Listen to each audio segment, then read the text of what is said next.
Hey guys, so I currently have a lap full of beauty blenders and beauty blender dupes. Ta-da! And they're all dirty because this is real life and I was too lazy to clean them. Deal with it. Sorry, not sorry. So today I will be doing a review / comparison between the Joe Fresh Beauty Blender, look how dirty it is, the Forever 21 Love and Beauty Blender, and the Real Beauty Blenders. I have pink and black. I also have the Real Technique sponge just for comparison purposes because I just dropped a beauty blender.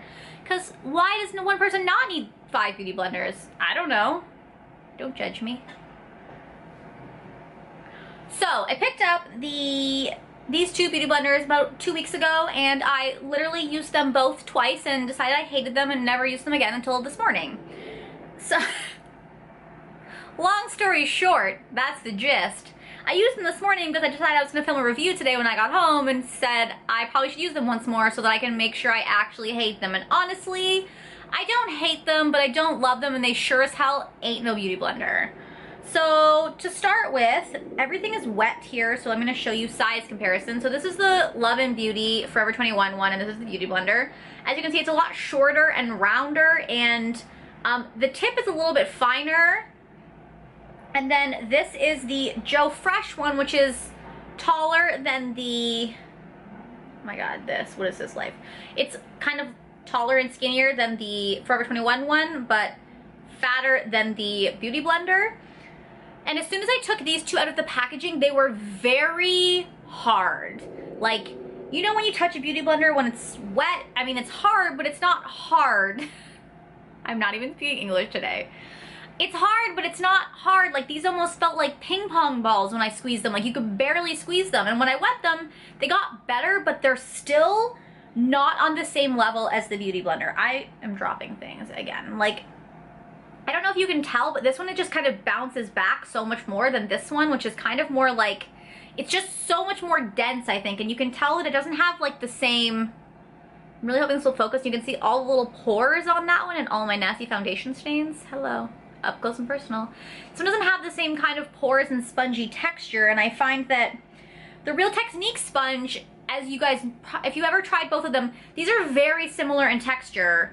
Like, the Real Technique sponge is actually almost a little bit softer and squishier than the Beauty Blender, but I don't hate that. It has the same kind of pore, things are falling off my lap, has those same kind of like sponge pores, whereas the Joe Fresh one also does not have the same amount of sponge pores. So what I did this morning was actually apply foundation on this side of my face with this beauty blender, or beauty sponge, whatever, and foundation on this side of my face with this beauty sponge, just to see one last time how I felt about them and like what my life was. So I used the MAC Waterproof Nourishing Pro Longwear Mouthful Foundation, which I will be posting a review on sometime in the next week because I am filming a review for that tomorrow. So I found that, as you can see, the Love and Beauty one is a lot larger, so it covers a larger area, and I actually find that it's softer than the Joe Fresh one. The Joe Fresh one is a lot harder on your face, and like, it's really difficult to get kind of around your nose, whereas the Beauty Blender, even if you use like the, as I call it, the butt end, I mean, it kind of it shapes to your face and it will kind of go in those crevices, but these ones, because they're such a harder consistency, they don't really. And the first time I used these, I was like, I hate them. They're nothing like the Beauty Blender. I want nothing to do with them. Bye. And then I used them this morning and I realized that I don't hate the finish. Now, again, part of it is that the foundation I'm using is awesome, but part of it is also that the products aren't awful. They're just not beauty blenders. Like, I don't know how to say that, if that makes any sense. They're not beauty blender dupes. They are their own sponges. They are a different type of sponge that are trying to be beauty blenders, but they're not even close to being beauty blender. I would honestly say if you want a dupe of the Beauty Blender, the Real Techniques foundation sponge is where it's at. You can get it for $5.99 at Target in the States. And if you live in Canada, order it online because it's totally worth it. Because it's way better than these. It's more of a Beauty Blender dupe if you don't want to spend the money on the Beauty Blender, but honestly, I would recommend the Beauty Blender because I love it with all of my life and all of my heart.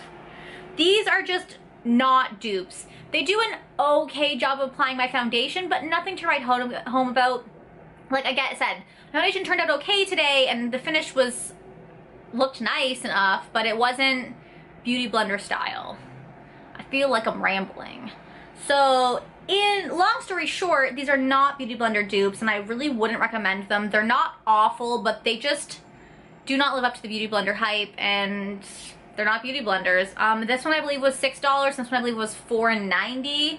So the price points aren't bad, but like I said, this is $6.99 American and this is a way better deal, and I would just buy a beauty blender because a beauty blender is just priceless.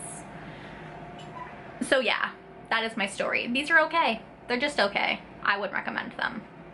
So I hope that was somewhat helpful and not too insane sounding, but thank you guys for watching and I will talk to you later. Bye.